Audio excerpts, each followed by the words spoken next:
ওয়ালাইকুম। ওয়ালাইকুম আসসালাম। কে বলছো তুমি?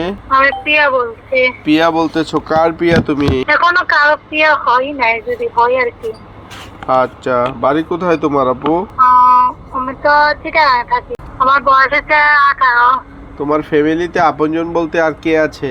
আমার আপনজন বলতে কেউ নেই, আমার ছোট একটা বাচ্চা আছে। কি ব্যাপার? ভালোবাসা বিয়ে করছিলাম তো ধোকা খাইছি, তাই তো এখন এই বাচ্চাটাকে নিয়ে অনেক সমস্যাতে আছে দেখে আমি প্রতিবেদনে ঢুকলাম। তো তুমি যেই ছবিটা আমারে তুমি পাঠাইছো, এই ছবিটা কি তোমার? যে এটা আমার ছবি। তো তুমি এখন হঠাৎ করে এই প্রতিবেদনে কি উদ্দেশ্যে তুমি আসলা? আসলাম আমার ছোট বাচ্চাটাকে নিয়ে। আমি বাসা বাড়িতে তেমন কাজও করতে পারতেছি না, আর আমার বাচ্চাটাকে ঠিক মতো দুধের খরচও চালাতে পারে না।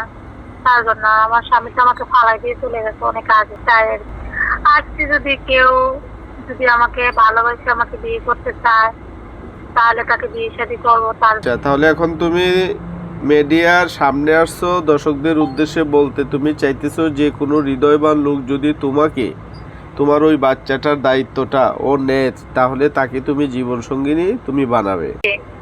আচ্ছা, দেশ বিদেশ থেকে কেউ যদি তোমার সাথে কথা বলতে যদি ওরা চায়, তাহলে তোমার কি কোনো মোবাইল নাম্বার আছে? এটাই আমার নাম্বার। তুমি যেই নাম্বার দিয়ে কথা বলতেছো আমার সাথে, এই নাম্বারটাই তোমার? জি জি। ঠিক আছে, তোমার এই নাম্বারটা আমি দর্শকদের উদ্দেশ্যে ভিডিওর স্ক্রিনে আমি দিয়ে দেবো। আচ্ছা ঠিক আছে, তো আল্লাহ হাফেজ।